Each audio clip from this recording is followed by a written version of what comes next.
اس وقت سورج بھی تھر تھرا گیا ہوگا، آسمان بھی کانپ گیا ہوگا، زمین کے ٹکڑے ہل گئے ہوں گے جب فاطمہ کے لال کے ساتھ انہوں نے اس طرح کے اخلاق کا سلوک کیا ہے۔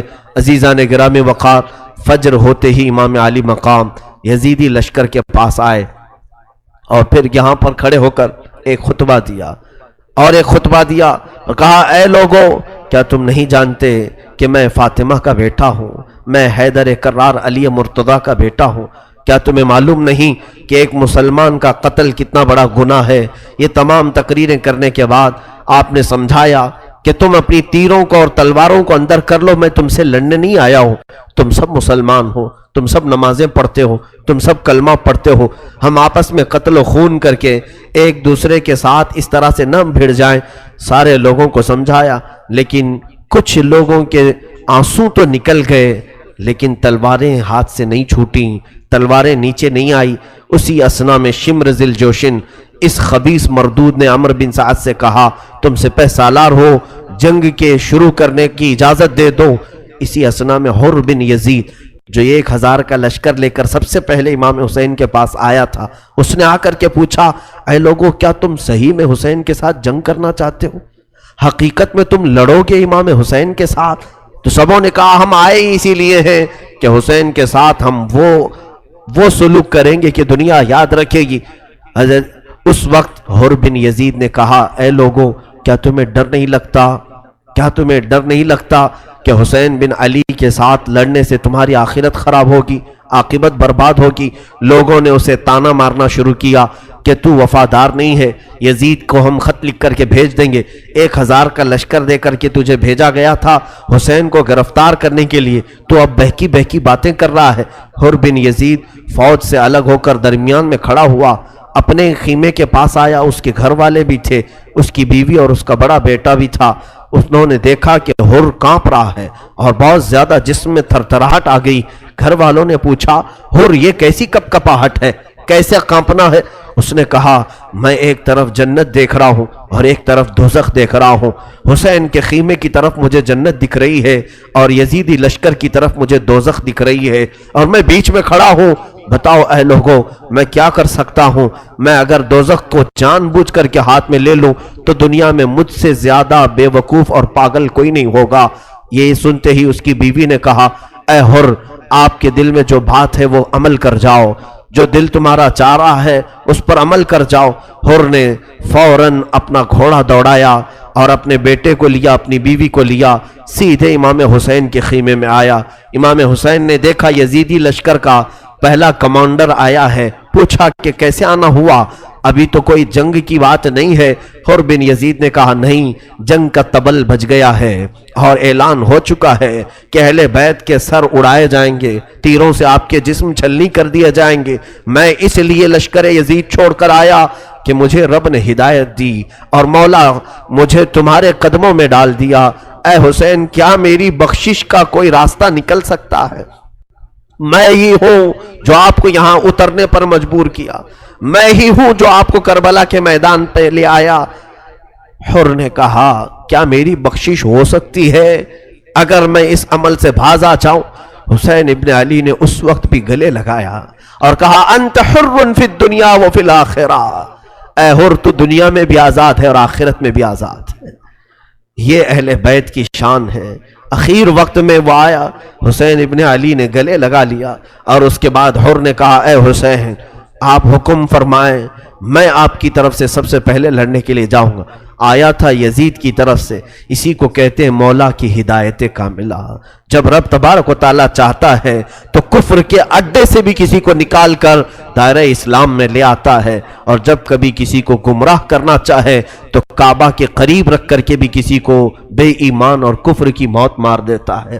اللہ کی ہدایت پر اور اسی کی آس میں رہو اور ایمان کا تقاضا کرتے رہو، طلب کرتے رہو۔ عزیزان گرامی، صبح عاشور کی ہے، دن یہ عاشورہ کا چل پڑا ہے۔ امام علی مقام نے اس وقت اپنے گھر والوں کو صبر کی تلقین شروع کر دی، پھر سے دوبارہ جمع کر کے کہا، اب بھی وقت ہے، تم سب کے سب پلٹ جاؤ، میں اکیلا نپٹ لوں گا، جب تک میری طاقت ہے میں ان کے ساتھ جو معاملات ہوں گے نپٹ لوں گا، لیکن مجال ہے کسی ایک شہزادے نے بھی کہا ہو ہم واپس چلے جائیں، کسی نے نہیں کہا۔ اس کے بعد عمرو بن سعد ظالم یزید کا سپہ سالار شمر ذی الجوشن کو لے کر اعلان کر دیا کہ تیر تان لیے جائیں۔ سارے لوگوں نے گھٹنے ٹیک دیے اور حکم کی فرمان برداری پر اپنے اپنے تیر سنبھال لیے، اور خیمہ حسین کی طرف ہر ایک کا تیر تھا۔ اور اسی اسنا میں 1000 کا لشکر لے کر عمرو بن سعد گھوڑے دوڑاتا ہوا خیمہ حسین کے پاس آیا۔ جیسے ہی وہ آیا، اب سیدنا امام حسین نے اپنے گھر کے 20 افراد کو لیے اور ان 1000 کا مقابلہ کرنا شروع کیا۔ ہم نے تو بدر کے متعلق سنا ہے 313 تھے اور مقابل میں 1000 تھے، یا حسین کے ساتھ 20 ہیں اور مقابل میں 1000 ہیں۔ یہ ہاشمی جوانوں کے ساتھ امام حسین کے شہزادوں نے وہ آئے ہوئے لشکریوں کو جو دوڑا رہے تھے، خیموں کے پاس بے حرمتی کر رہے تھے، حسین ابن علی کے شہزادوں نے ان کی صفوں کو ایسے کاٹا، پورے مجمع کو ایسا منتشر کیا کہ کئی گھوڑے زخمی ہو کر گرے، کئی فوجیں وہاں کٹ گئیں، اور اس کے بعد وہ جان بچا کر پھر خیمہ یزید میں آ گئے، یزید کے لشکریوں میں آ کر مل گئے اور کہا اس طرح سے جنگ نہیں ہوگی۔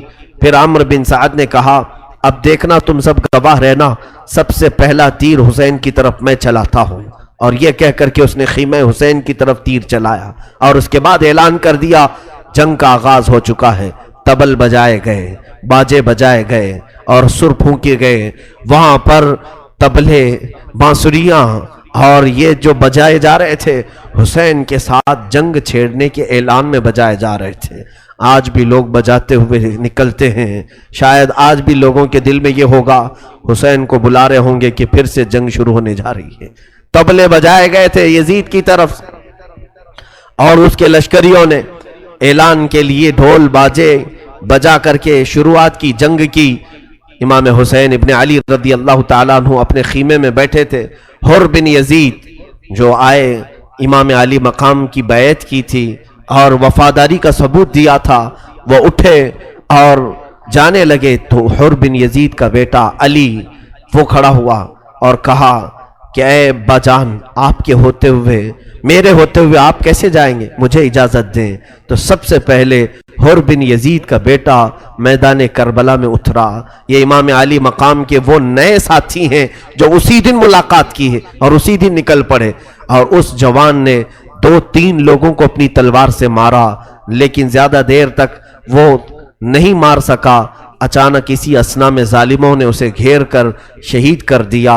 نوجوان بچے کا جیسے ہی انتقال ہوا، حر بن یزید کہتے ہیں کہ میں گھوڑا دوڑا کر میرے بیٹے کی لاش اٹھانے کے لیے نکلا تھا کہ حسین کے نام پر میرا شہزادہ گر گیا ہے، بیٹا میرا انتقال کر گیا ہوگا، اس لیے کہ وہ بار بار چلا رہا تھا ادرکنی یا ابتا، اے میرے ابا آ جاؤ، مجھے پکڑ لو، مجھے اٹھا لو، اور اس کی روح قبض ہو چکی تھی حر بن یزید کے بیٹے کی۔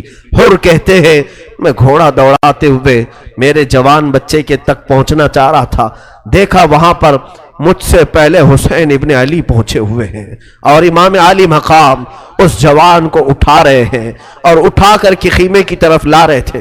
حر بن یزید نے کہا آقا یہ غلام زادہ ہے، یہ غلام زادہ ہے، آپ اپنے کندھوں پر اس غلام کو اٹھا کر لا رہے ہیں۔ حسین ابن علی نے کہا حر تجھے معلوم نہیں، دنیا کا دستور ہے بوڑھا باپ جوان کی میت کو نہیں اٹھاتا، بوڑھا جوان کے لاشے کو نہیں اٹھا پاتا، کیونکہ کندھے جھک جاتے ہیں، جھول جاتے ہیں اور کمر ٹوٹ جاتی ہے۔